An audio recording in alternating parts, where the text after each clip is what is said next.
Hello viewers, welcome to this fireside chat on financial transformation, gaining control and visibility with digital. None of us knows for certain what the future will hold, but we all have a responsibility to be thinking about what's likely to happen and to prepare for it. In the finance function, that means working now to get the right people and technology in place to take advantage of the inevitable disruption ahead. That's not likely to happen without a clear vision and strategy for finance in a digital world. To bring about clarity, visibility, and control by leveraging technology in the finance function, we have with us today Mr. Ben Price, who is the Chief Operating Officer for SAP Concur APAC. He and his team are part of the SAP Customer Success Board, who are responsible for delivering measurable business outcomes for SAP customer success. Ben has over 20 years of experience in the IT sector in customer support, professional services, and success consulting roles. He holds a Bachelor of Information Technology and Bachelor of Electrical Engineering from Queensland University of Technology. Welcome, Ben. Welcome. Thanks, Yash. Appreciate your time today. Wonderful. Let me start off, Ben, by asking you, the introduction of new technologies, increased volume of data, regulatory changes, and the need to deliver more for less adds to the pressure on CFOs and finance directors. Do you agree when people say finance transformation is also critical if finance is to keep up with the changing needs and strategies of the business? Your thoughts there? I definitely would agree, and I'd probably be shouting it from the rooftops if I'm honest. I look at the biggest misconception people have around digital transformations. I think it's all about technology, but the digital transformation is really achieved through technology, people, and finance transformation. So the people here listening in, they have an amazing role to play in that transformation.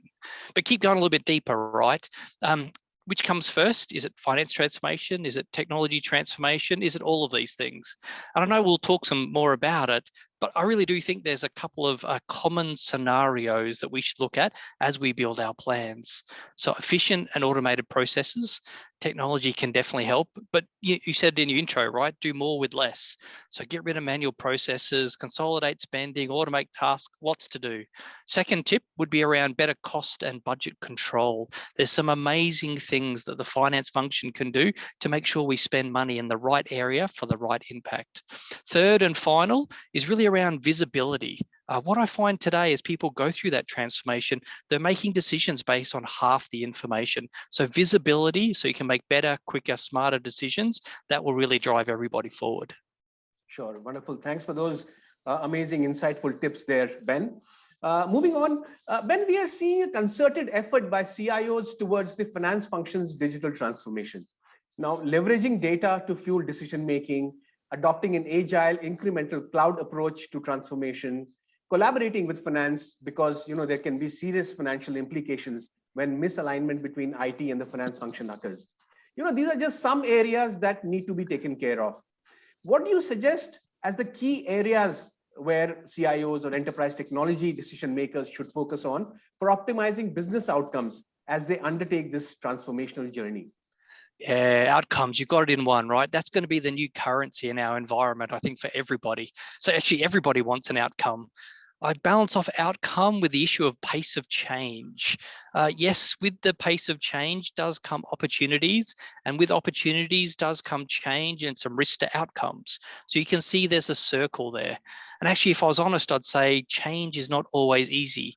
There are many organizations that look at change and go, I'm not up for the challenge. But I know you are, and I know the rest of the people listening here are trying to learn and do more. So back to that question, right? What do I see 3 areas that we can focus on, that we can do better as a collective team? Operational excellence. When we engage with customers, when I work with customers, I see a whole bunch of ways to make quick wins using automation. And that automation allows a whole lot of outputs to happen, whether it's spending policies, visibility and spending practices, employee productivities. It allows that leader to lead. So operational excellence would be the first one. The second one is actually data. I know you mentioned it, but I don't think we speak enough about it. A data-led strategy beats everything, beats emotion, it gets rid of risk, it gets rid of change. It is really something that changes what we want to try and do. So build a good decision-making approach using data. And actually, once you do it here, you'll use it throughout your whole organization. So it's a gift that keeps on giving. The last one I really put in there, which is hard to do, but very much at the forefront of my mind and the mind of my customers, is a unified process to enable the whole organization. So in my world, one of the common areas that comes up is around a single source of truth to make sure you have workflows. So whether it's duty of care, whether it's cost and control compliance, whether it's activities like automation, for example, don't do the old non-sustainable way of sticking expenses on a bit of paper. Do it with digital, do it with OCR, do it with automatic approvals. So that unified process is really a way that changes the world. So I guess in this new digital first world, the finance CIOs, the finance function, they'll really help the pace of change and drive those outcomes that everybody wants. Sure, Ben. So those are the three pillars of Correct. finance functions transformation. Yes. Right. Great. Moving on, Ben, business operations have undergone a dramatic shift in the last 18 to 24 months. Which, right? Yes. And that in turn has led to changes in the whole corporate expense area as well. Now, streamlining it requires great transparency and control over the spends, which ultimately boils down to getting visibility into everything, right? So how can digital help bring in better visibility across the entire end-to-end spend management change for improved control and transparency? Would love to hear your thoughts. And if you can probably give some examples without naming the companies, of course, how they have been able to do it. Yeah, totally. I guess we could probably do another hour on some of the corporate trends we're seeing in that control and compliance area. Let me kind of talk a bit about what I see in that last 18, 24 months, and then talk about some of the things that I think we should consider going forward. So yes, first of all, the world has changed, and I don't think it's going to change back. And so that's really meant we as a finance community, we as a CIO community, we've really had to change how we worked and what we try and drive for outcomes. And then keep going down that outcome, because of the business climate we're in, topics like control and compliance have been top of mind. So in the old days, 2 years ago, I might have been asked about the best spending pattern for an employee jumping on a plane, going to North America to do some particular sales activities. Now I'm getting asked around AP automation. I'm asking around fraud control, detection, compliance. I'm asking around duty of care. So you can see the narrative has changed based on the pandemic. But also means you as a CFO, you as a CIO, you've had to make different choices around your cash flow, for example, or investing in a smart way. So freeing up some of your capital and reinvesting. So working capital becomes a bigger topic of the day, whether it was something that you did in your month end.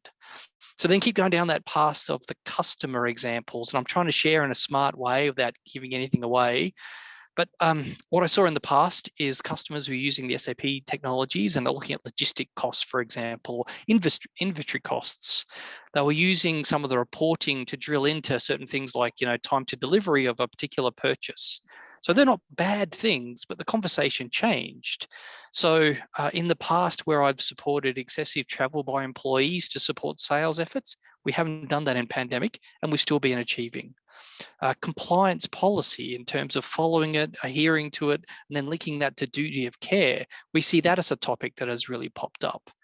We keep going down that path of visibility to alternate suppliers.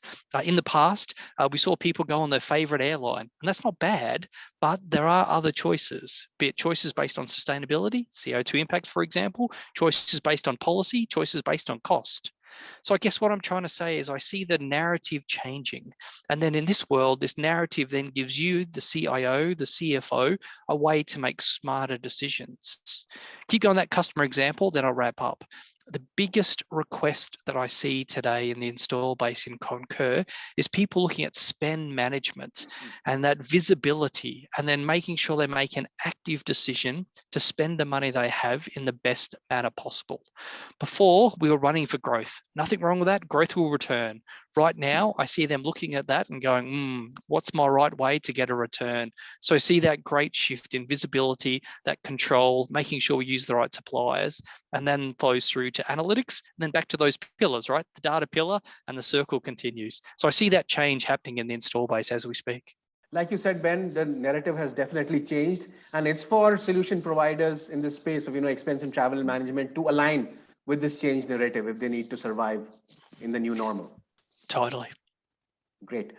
So how do you suggest CIOs and IT leaders approach automation of their finance, especially spend processes for effective spend management?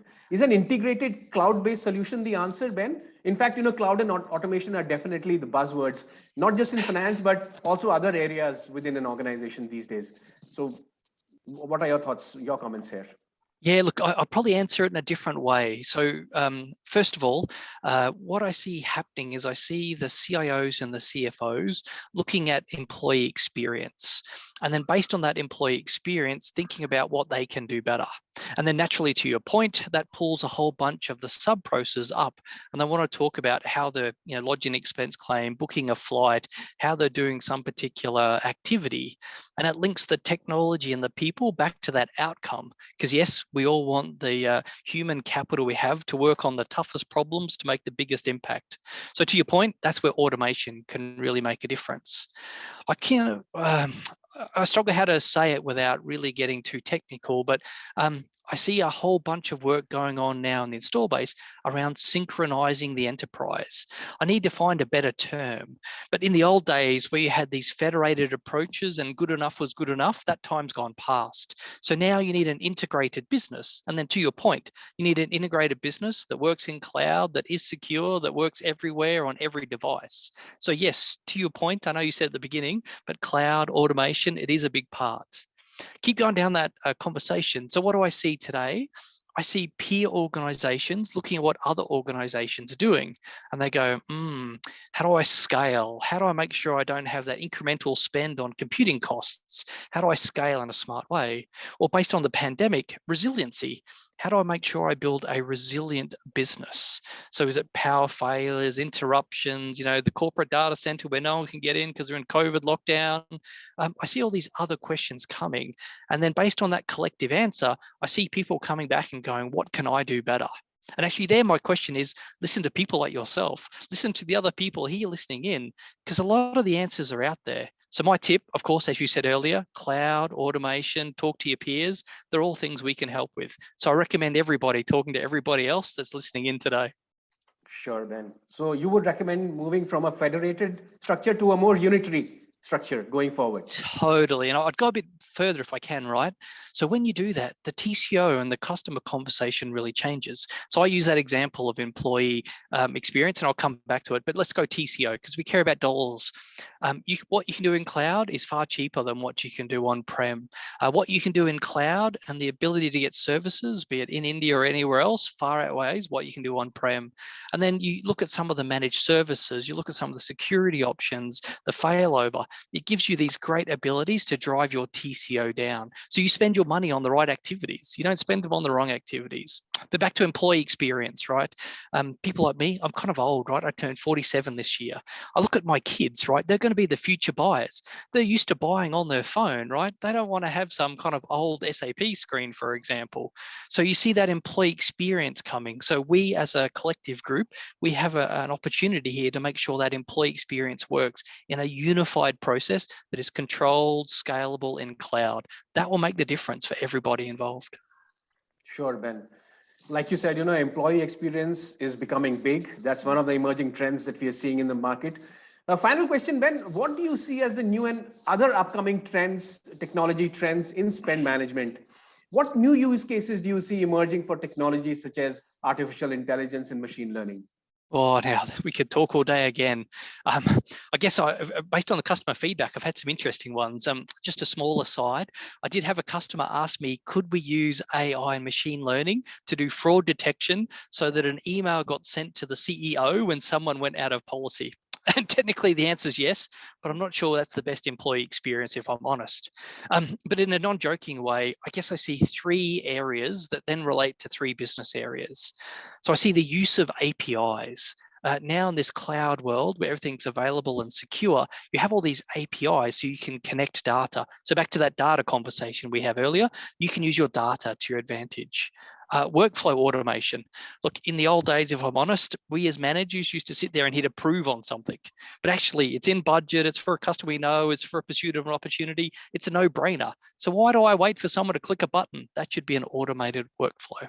Lastly, robotic process automation, RPA. That's actually a really good use case in our spend area because we live in a rules-based world. So I can take some of those manual rules, auditing, for example, and automate it using RPA, which frees everybody up and gives you the right answer every time. And then translate that to the business because we want outcomes, right?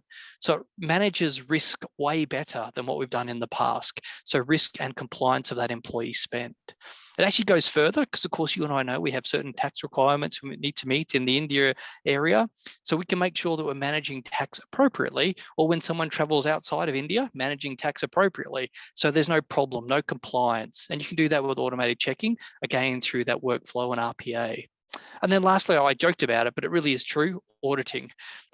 Based on what we see, you can catch patterns in spend that indicate misuse, and you can get there ahead of time. So maybe it's an unclear policy we need to fix. Let's give a benefit to that employee. Maybe it really is fraud and we should stop it before it gets out of hand.